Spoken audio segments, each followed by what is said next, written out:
Hello and welcome to Andover Norton. I'm Ashley, the engineer here at Andover Norton.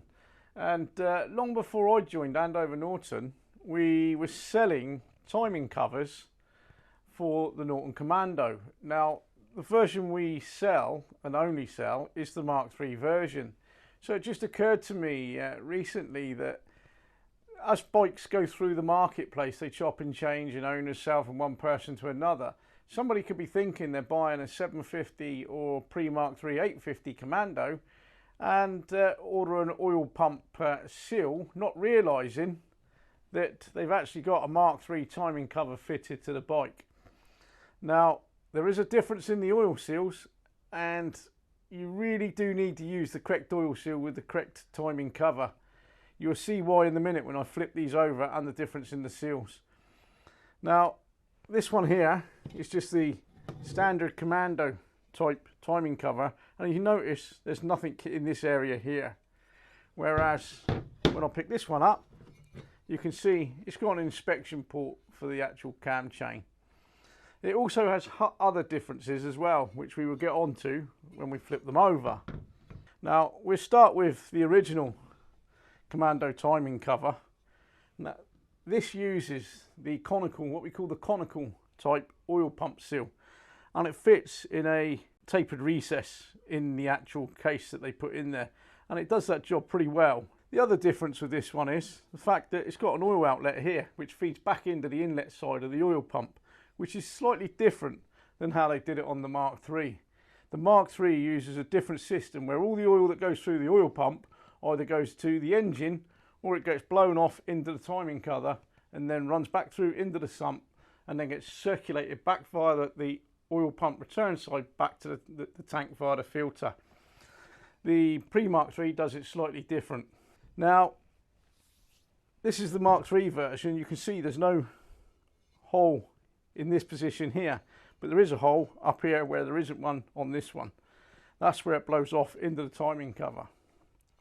Now, the oil seal that fits in here is what we call like a flat type. It's got a tiny little bit of a conical bit on there, and it's also quite a difference in diameter, quite larger, and that sits over there.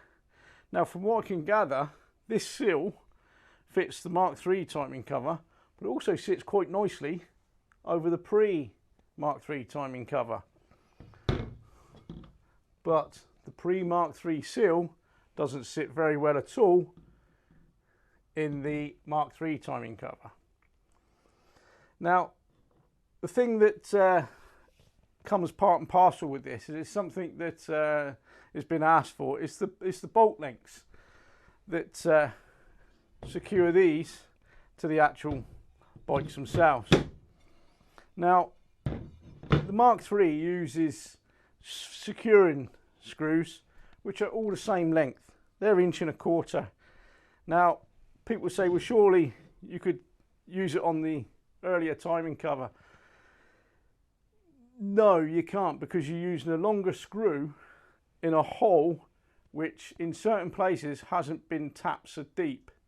So they just fudged it with the Mark III, I'd imagine, due to cost, because it was easier just to have one screw, one length times 12 instead of, I think, 7 of one, 4 of another, and 1 of another length for the pre-Mark III. Some of them will go across, some of them won't. So don't mix them up if you've got a Mark III and a pre-Mark III in your garage. Try and keep the screws for the pre-Mark III with the pre-Mark III timing cover, and the ones for the Mark III with the Mark III timing cover. The difference being that despite the threads being drilled to the same depth in the blind holes, when it comes to the non-blind holes, the 3 at the front and the 1 at the back, they drilled them through and tapped them through, which meant they could put the 1.25 inch longer screw in there. Now, looking at the depth of the hole and the length of the bolt, or the screw rather, you haven't got much free play at the end when it's done up tight. With the gasket in place, you've most probably got just under 2 mm between the end of the actual screw and the bottom of the hole. If there's any crud or grit or anything others like that, debris in the bottom of the hole in the case, you might find you're just going to bottom out on that. you can see where they go. Some people tend to put this up, offer it up, and then sort of think, hang on, I've got all these screws of different lengths. But if you look at this case, you can actually tell where they would go. These are quite narrow. Likewise, these ones here are quite a bit thicker up to the underside of the head of the screw. And likewise, this one at the position here is somewhat thicker again. That's your odd size screw that goes in that position. The timing cover, the depths where the screws fit, is the same on the timing cover as on this one as it is on that one. You can see that you've got the narrow sections there. The majority of these ones here, which are a little bit more, about just over 0.6, and then you've got the wider one here. So realistically, it doesn't matter because you're going to use all the same screws for the Mark III one. Now that brings me on to something else. Now, as some of you may know, that riding a push bike on the road absolutely scares me.